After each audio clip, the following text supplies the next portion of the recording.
Olá, eu sou a Nathalie Tinoco, sou conselheira em amamentação, terapeuta floral, mãe de 2 meninos gatos, e foi a maternidade que me trouxe a sabedoria de perceber as minhas necessidades emocionais, de quanto a gente deixa de se olhar ao longo do tempo e passa a lidar com as emoções que vão aparecendo sem prestar muita atenção. A minha contribuição para o Canto da Loba é maternar as famílias que se apresentam, as necessidades dessa família. E como é que se materna alguém? Todas as vezes que a gente ouve falar de maternagem, a gente pensa na nossa mãe. Então, como é que uma mulher que eu nunca vi na vida vai me maternar? A minha missão é trazer para cada pessoa que procura o Canto da Loba a possibilidade de ser acolhido, de ser compreendido nas suas necessidades emocionais.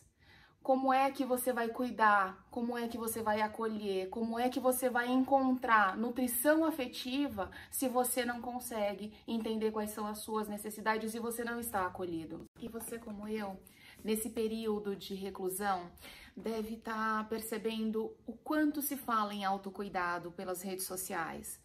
Mas muito se fala de cuidados com o corpo, muito se fala de trabalhos para que você ocupe o seu dia, mas a gente não tem fome só disso, a gente não precisa desse tipo de nutrição somente. E aí a gente vem falar da nutrição que não abastece só o físico, a gente não vai falar de comida, a gente vai falar de nutrição afetiva.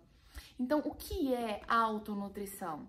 É conseguir entender quais são as suas necessidades emocionais, quais são os pontos em que você consegue alcançar a sua autoestima plena, o seu amor próprio, onde estão os focos de prazer do seu dia a dia.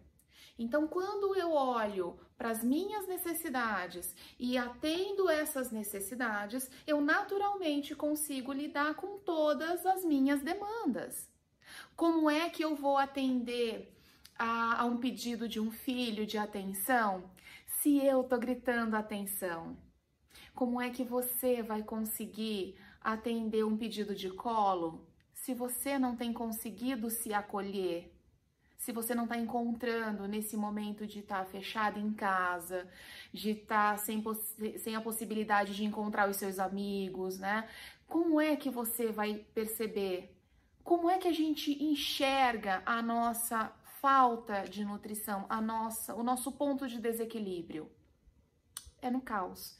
Quando eu não consigo mais lidar com as minhas demandas, quando eu não consigo mais me sentir repleto, então eu começo a sentir falta, e eu não sei falta de quê, eu não tô conseguindo me satisfazer com a comida que eu tô me alimentando, eu já não consigo mais ficar bem com a companhia que eu tenho, se da criança, se numa casa com um parceiro ou com uma rede de apoio, seja mãe, seja pai, eu estou desnutrido, percebo a minha desnutrição a partir do momento em que eu sinto falta de algo, quando eu sinto um vazio.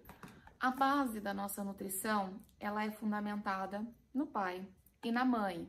Então, do nosso nascimento, na nossa primeira infância, os responsáveis pela nossa nutrição são pai e mãe. Inicialmente, muito que exclusivamente a mãe, por conta do aleitamento materno, por conta dessa demanda que acaba ficando historicamente para a mãe, porque é a necessidade da criança, do bebê. Mas em algum momento, ou para algumas personalidades, a nutrição oferecida por essa mãe, por esse pai, ela pode ter sido insuficiente. Ela pode ter sido insuficiente da ausência dessas figuras, ou ela pode ter sido insuficiente porque a minha demanda emocional, então aquilo que eu tenho necessidade de receber é demais, e o que os meus pais, a minha mãe e o meu pai têm para oferecer é tudo o que eles podem me oferecer, mas não consegue atingir a minha necessidade, não consegue preencher esse tanque emocional. E aí? Então, todas as vezes que eu não tenho minhas necessidades atendidas na primeira infância, naturalmente, na juventude e vida adulta, eu vou buscar fora a nutrição que eu preciso. Como é que eu vou perceber isso? Como é que eu entendo que eu estou desnutrido? Quando eu chego nesse ponto? Quando eu não estou satisfeito, quando eu sinto vazio, quando nada mais consegue suprir as minhas necessidades. Então, o meu alimento já não tem mais a capacidade de me satisfazer, e aí eu como compulsivamente. Eu tenho amigos e esses amigos não são suficientes. Eu tô me relacionando e a minha relação não tá sendo bacana porque eu tô cobrando do outro que ele me alimente, que ele me faça feliz, e aí eu dou pro outro também a possibilidade de me desconectar, de me desequilibrar. Então, como é que eu vou dentro de um processo caótico, né? Tô lá dentro da minha casa, sou mãe solo, não posso sair com a constância que eu saía, o meu trabalho tá ficando prejudicado, eu tô com crianças demandando atenção e nada mais me satisfaz. O que eu faço? Para algumas pessoas, mesmo quando da percepção dessa desnutrição, a gente vai encontrar aí um lugar em que eu tô num processo de fuga. Então, vê se você se encaixa em alguma dessas situações. Tá assistindo série e filme, um atrás do outro, então tá maratonando desde lá do início dessa reclusão, ou desde o início do seu processo de caos. Tudo que aparece pela frente. Tem dormido demais, então dorme muito tarde porque está assistindo alguma coisa, ou dorme no seu horário normal e durante o dia fica fazendo várias sonecas, né? Dormindo muito, sentindo muito sono. Tem uma galera que tá indo para o supermercado para fazer a compra do mês, mas o que tá estocando, ao invés de ser alimento não perecível, tá estocando álcool, né? Então tá aí colocando algo que vai tirar da consciência para que não pense nas coisas que estão acontecendo. Então, se eu tô fugindo, é um sinal de que eu tô desnutrida. Mas e aí? Ok, Nath, eu tô desnutrida, eu não tô conseguindo lidar com o caos que se instaurou na minha vida nos últimos tempos. E tá, o que eu faço? Como é que eu vou resolver a minha desnutrição? Eu começaria dizendo para você que crie prioridade. Descubra a sua prioridade. Você percebeu o que é prioridade no singular? Eu costumo dizer que prioridades não existem, porque quem tem prioridades, no plural, não tem prioridade alguma. A gente não vai olhar com atenção para todas as coisas ao mesmo tempo. Então, eu preciso entender o que é que vai me trazer estabilidade no momento. Quem é controlador e quem é que não é controlador nos tempos atuais? Qual é a mulher contemporânea, por exemplo, que não gosta de controlar as situações da sua vida? Eu vou querer saber quando é que isso vai acabar. A gente não tem essa possibilidade nesse momento. Não depende da gente. O que eu posso é dentro de um cenário onde eu tô sem saber até quando eu vou ficar dentro de casa com as crianças, se você tá casada, ou se você tem um companheiro ou uma companheira, quanto tempo isso vai se manter, e criar a sua prioridade. Qual é o ponto zero para que você recobre a sua sanidade? Então, você tomou consciência da sua desnutrição. Você percebeu que em algum ponto da sua caminhada você não está conseguindo se nutrir autonomamente. Passo 1. Você tomou consciência. Tomou consciência. Consegue perceber quais são as suas necessidades e de onde é que você consegue ter nutrição? Caminhamos. A partir do momento que você identifica que você tem necessidade X para que você comece o dia, para que você consiga ter um dia bacana, você vai assumir um compromisso com você para isso acontecer, né? Eu sempre brinco que eu sou movida a café. Então, meu dia precisa começar com uma xícara de café, de preferência em silêncio. Às vezes eu vou conseguir essa xícara de café em silêncio, vou degustá-la, mas às vezes não. Às vezes eu só consigo engolir o café, mas eu preciso desse momento do café, seja ele como ele for acontecer. Assumir um compromisso. E aí vou fazer o caminho da autonutrição para isso acontecer. Né? Todos os dias eu vou lá fazer a minha tarefinha comigo, assumindo esse compromisso. Então, vou me encontrar comigo para que eu consiga encontrar as ferramentas necessárias para lidar com o restante desse meu dia, da minha semana. Feito isso, eu preciso repetir, e repetir, e repetir. A gente não vai conseguir, na primeira tentativa de autonutrição, né? Não, nem todo mundo, ok? Se você conseguiu, isso vai ser ótimo se você conseguiu de cara. Mas naturalmente, num momento de caos, num momento de desestrutura, se você tá lá cheia de problemas, cheia de coisas para fazer, você acha que não funcionou da primeira vez, resolveu desistir? Não, faz de novo. Então, se para você o café não funcionou, o que você pode fazer? O que você gosta? Como é que você vai saber do que você gosta? Em processos terapêuticos, por exemplo, durante a fala do paciente, eu posso ir pescando, né? Quando é que o olhinho brilha, quando é que o sorriso muda, a expressão corporal vai mudar. Em alguns casos, eu vou usar da astrologia como ferramenta terapêutica, né? Então, nós temos aí os arquétipos para nos mostrar que nós temos a possibilidade de entendermos as nossas personalidades a partir da Lua, que são as nossas configurações emocionais, da Vênus, que são os nossos prazeres, o nosso lugar de gostares, né? De entender como é que a gente sente prazer no mundo. E a partir daí, a gente vai caminhar com o que eu posso fazer, com o que eu devo fazer por mim.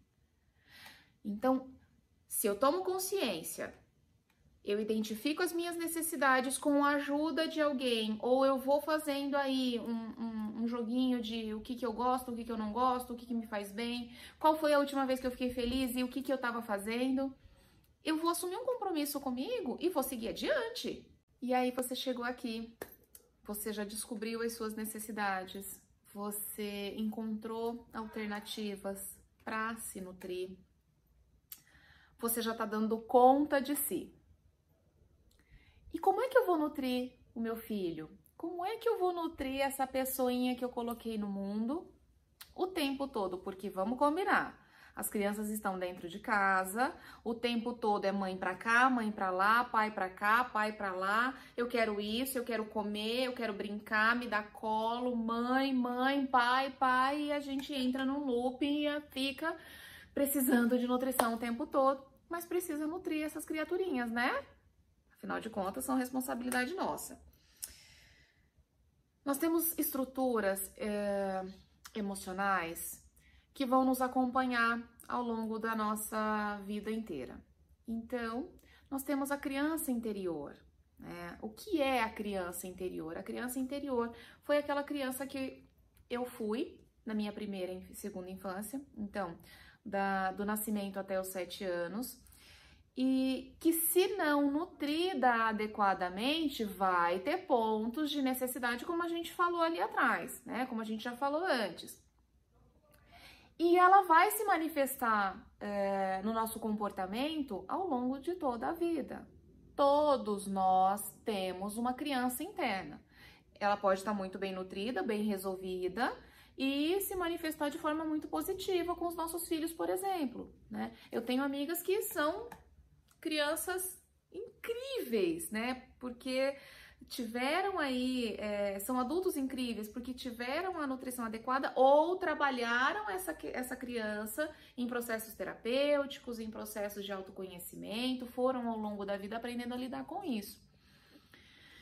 Mas se a gente não tem uma criança interna bem trabalhada, quando dá chamada da atenção dessa nossa criança física, desse nosso filho excessivo, quem se manifesta, quem vai atender, quem vai aparecer em cena é a nossa criança.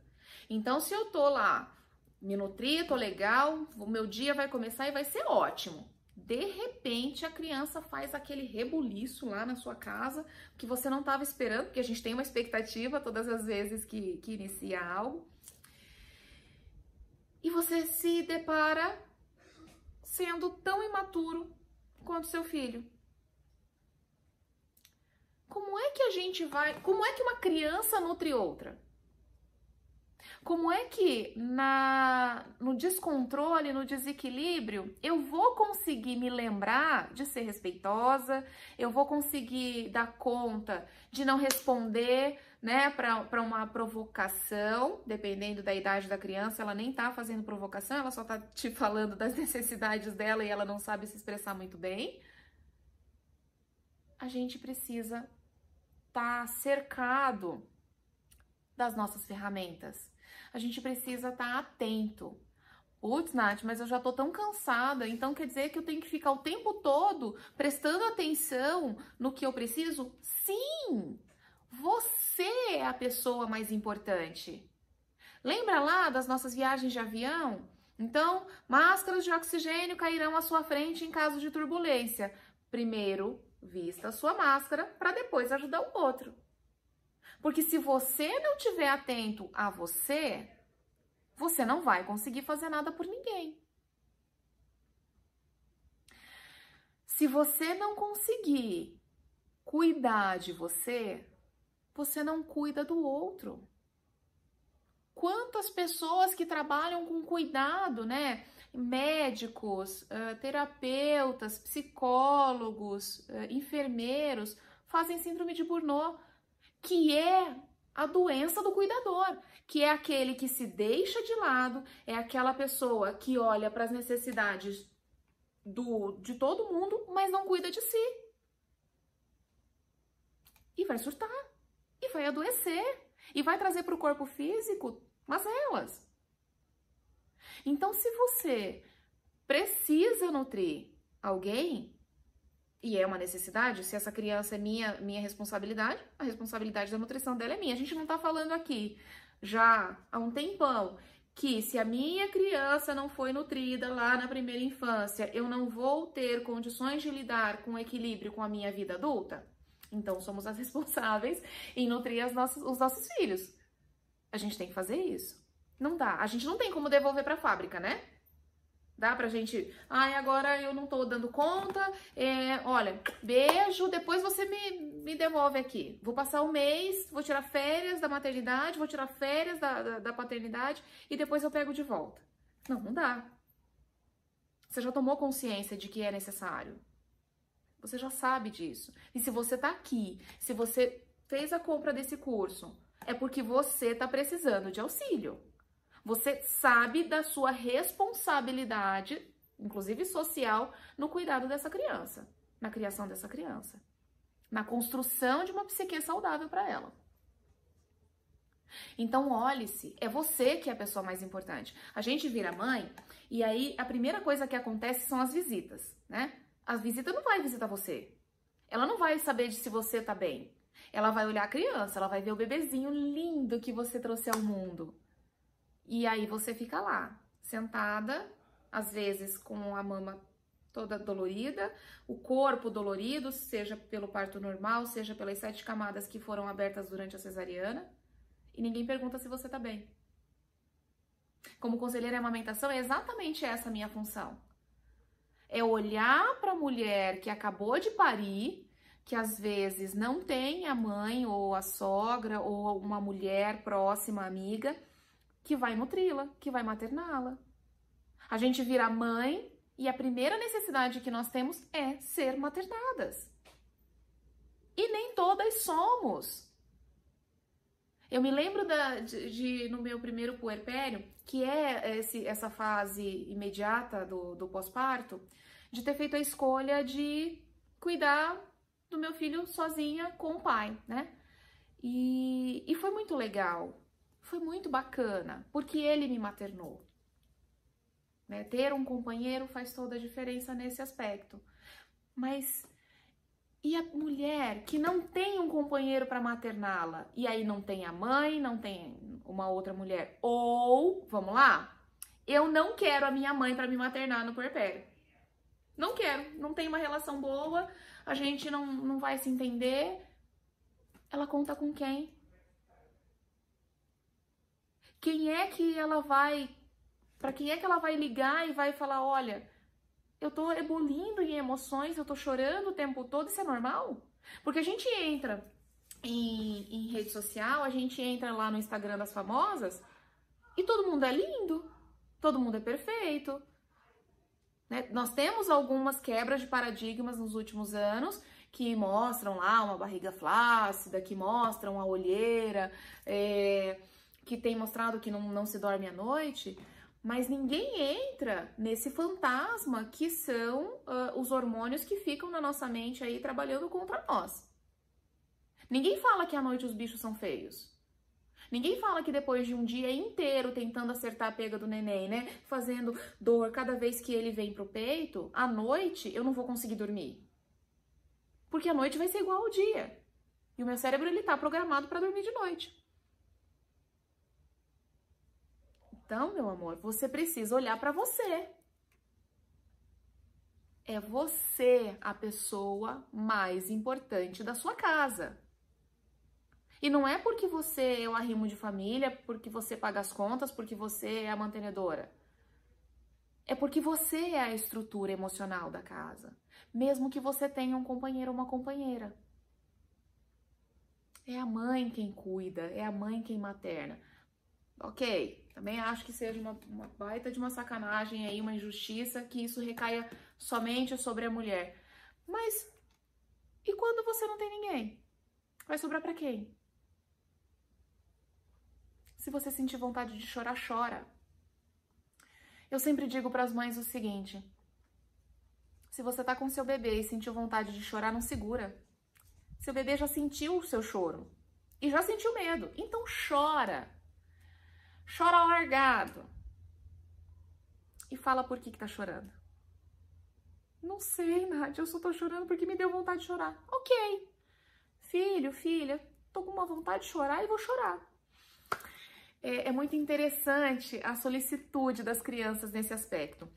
Porque ao longo dos anos, eu fui observando que mesmo que a gente não consiga explicar o porquê está chorando, a criança nos acolhe. Se ela foi acolhida nos choros dela, ela vai nos acolher. Eu tenho um menino de 5 anos, que no auge dos seus 5 anos, quando me vê chorando, ele olha para mim e fala assim: tá tudo bem, mamãe, pode chorar. Mas não é porque ele é um super garoto, ou porque eu sou uma super mãe. É porque eu nunca virei pra ele e falei: olha, engole o choro porque você não pode chorar agora. Ah, você caiu? Não chora não. A gente acolhe. Mas a gente só consegue acolher se a gente tá acolhido. Então, se você tá com saudade de abraçar sua mãe, o seu pai, o seu namorado, o seu crush, e não tá podendo por conta do isolamento, ou porque você não tá com alguém, ou porque você não tem afinidade com alguém, se abraça. Se abraça. Vai para um banho. Coloca a galera para dormir aí e vai curtir a sua companhia no banho. Se abraça mesmo, se toca. Você é responsável pela sua nutrição. Se você não aprender a curtir você mesma, se você não encontrar em você a sua melhor companhia, a coisa vai ficando cada vez pior. A solidão é um lugar. ela não é concreta. Estar só é tão subjetivo, porque no fundo, você é a sua melhor companhia. Quem melhor do que você para suprir e para não te decepcionar? Pensa nisso.